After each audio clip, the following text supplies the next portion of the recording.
안녕하세요, 신입니다. 오늘은 스토킹에 대해서 얘기를 해볼 건데요. 제가 한 달 반 전에 연세병원에 입원했을 때 일이에요.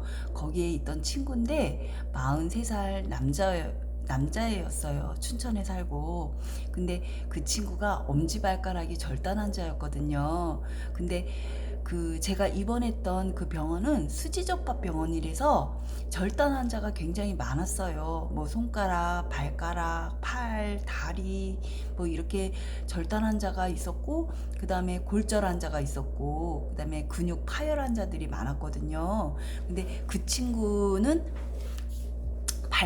엄지발가락이 절단이 된 상태였어요. 그래서 많은 환자들하고 제가 친했는데, 특히 그 친구랑 그다음에 다리 쪽을 또 다치신 60대신 그 오빠랑 친하게 지냈어요. 또 저한테 엄청 잘해주기도 했고, 그래서 셋이 맨날 몰려다녔었거든요.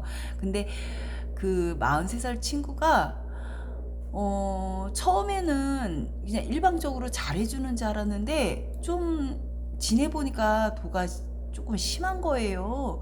매일매일 수연이랑 제가 입원한 병실에 와서 음료수를 사다 줘서 저는 너무 고맙다고 생각을 했는데, 시도 때도 없이 오는 거예요. 그리고 카톡도 시도 때도 없이 보내고, 전화도 시도 때도 없이 하고, 어느 날은 그 새벽 3시에 루프탑으로 오라고 하더라고요. 근데 제가 그때는 휠체어를 탔었거든요. 그래서 휠체어를 타고 가는데 간호사들한테 안 들킬 수가 없잖아요. 아마 간호사 선생님들이 굉장히 이상하게 생각했을 거예요. 그리고 또 그 친구가 루프탑에 갔을 때 춥다고 겉옷을 하나 벗어준 게 있어서, 제가 그 5층에 있는 그 친구한테 그걸 가져다 주러 갔는데, 마침 그 친구가 없었고 다른 환자분이 저한테 그러시더라고요. 애인 만나러 왔어? 이렇게 얘기를 하시더라고요. 그래서 애인 아니에요, 동생이에요 그랬죠. 그러니까 이미 5층에는 제가 애인으로 소문이 났나 봐요.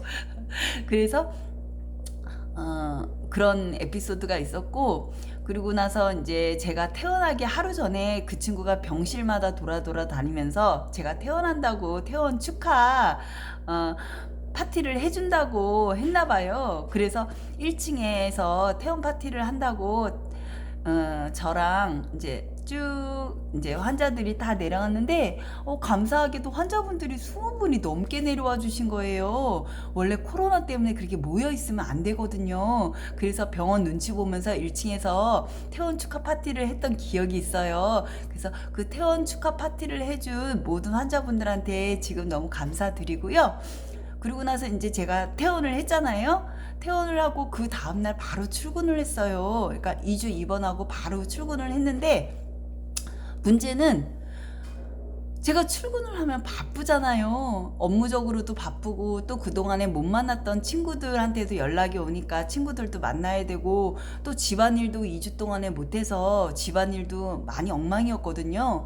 그래서 정신적으로나 신체적으로나 굉장히 부산하고 바빴는데, 그 친구가 태어난 날부터 계속 카톡이나 전화가 오기 시작하는 거예요. 그래서 내가 퇴원을 했으니까 전화가 오나 보다 이렇게 하고 별스럽지 않게 생각을 했는데, 그 톡이 오는 시간대가 뭐 새벽에도 오고 밤에도 오고 뭐 낮에 업무 시간에도 오고, 너무 자주 오다 보니까 제가 일을 할 수가 없는 거예요. 그래서 제가 그 친구한테 그랬죠. 좋게. 이름이 동진이었거든요. 그래서 동진아, 누나도 이래저래 바쁘니까 톡을 너무 자주 하지 말아라. 그리고 전화를 해도 받을 상황이 안 된다, 일을 하니까. 그랬더니 처음에는 좋게 얘기하니까 알았어요 누나 하더라고요. 그래서 알아들었나 보다 했는데, 또 하는 거예요. 또 시도 때도 없이 톡하고 전화하고. 그래서 또 그랬죠. 좋게. 동진아, 누나는 병원에서 잠깐 만난 사람이고, 너와 그렇게 라포가 형성돼 있는 사람이 아니니까, 너가 기존에 잘 지냈던 사람들한테 연락하고 만났으면 좋겠다. 누나도 아파 보니까 그래도 기존에 나와 만나고 교류했던 사람들이 더 생각나고, 또 생각나더라. 그래서 더 잘해야겠다는 생각이 들더라. 이렇게 얘기를 했어요. 했더니, 역시 누나네요. 그래서 제가 누나를 좋아해요. 그러더라고요. 그렇게 얘기했는데도 불구하고 그 다음날에도 또 그렇게 톡이 오고 문자가 오고 전화가 오는 거예요. 그래서 동진아, 너 이렇게 누나가 경고를 했었지. 요번에는 옐로우 카드다. 다음에도 그러면은 레드 카드야. 이렇게 말했더니 알았어요, 누나. 그러는 거예요. 근데 하루인가? 잠깐 전화나 문자나 톡이 안 오더라고요. 그래서 이 친구가 이제는 이해를 했나 보다. 그랬는데 이틀이 지난 날 또 톡이 오고 문자가 오고 전화가 오는 거예요. 그래서 동진아, 너 누나가 얘기했지? 한 번만 더 하면 옐로우 카드에서 레드 카드라고. 그랬더니 알겠어요. 또 그러는 거예요. 근데 알겠어요. 그러고서 또 그렇게 똑같은 일을 하는 거예요.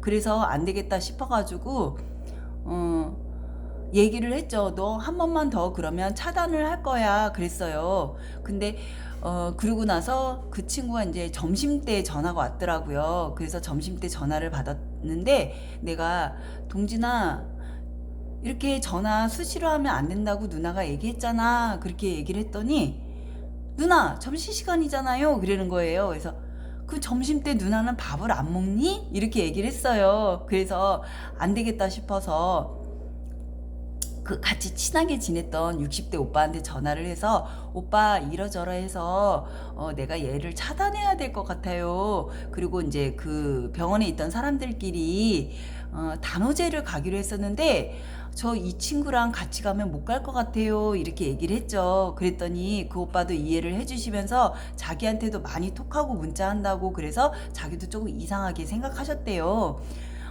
그래서 제가 동진이한테 그랬죠. 이제 봐줄 수 있는 한계치를 넘어선 것 같아서, 동진아, 이제 누나가 너를 차단할 거야. 그랬더니 쿨하게 그렇게 하세요. 그러더라고요. 그래서 바로 카톡을 차단했어요. 그 다음부터는 이제 전화가 안 오더라고요. 근데 이제 며칠 전에 제가 이제 같이 입원했던 연세병원에 있던 언니한테 전화가 왔는지 제가 했는지 모르겠는데, 그 언니가 그러는 거예요. 동진이 얘기를 하면서 그 친구가 저랑 주고받았던 톡을 그 언니한테 막 자랑을 했다고 하더라고요. 그래서 그 언니가 생각하기에 우리 신이랑 그 동진이는 굉장히 각별한 사이인가 보다. 그래서 오해를 하셨대요. 그래서 언니 그 톡 내용에 뭐 특별한 거 없었잖아요. 그랬더니 그건 그렇지 그러더라고요. 그래서 사실은 이러저러해서 제가 그 친구를 차단을 했어요. 이렇게 얘기했죠. 그래서 저 처음 스토킹 당하는 거라서 되게 무서웠어요. 그랬더니 그 언니가 하는 말이, 그 강릉에 70대 언니가 또 있거든요. 그 언니한테도 그렇게 스토킹 짓을 했다고 하더라고요. 그래서 그 동진이란 친구는 제가 좋아서 스토킹을 했다기보다는 좀 성격 자체가 집착하는 성격이었던 것 같아요. 근데 그 대상이 저였던 거고. 그래서 살면서 50평생 살면서 이런 경험은 처음이었어요. 그래서 실제로 스토킹 당하는 사례가 뉴스에 많이 나오잖아요. 그래서 예전에는 이해가 안 됐었는데 정말 스토킹이 이렇게 무섭구나 다시 한번 생각하는 기회가 됐었어요. 계기가 됐었고, 그래서 여러분도 친구나 다른 사람들을 좋아하는 건 괜찮지만 너무 과하게 집착적으로 하는 거는 상대방을 되게 불편하게 하고 괴롭게 한다는 사실을 아셨으면 좋겠어요. 제발!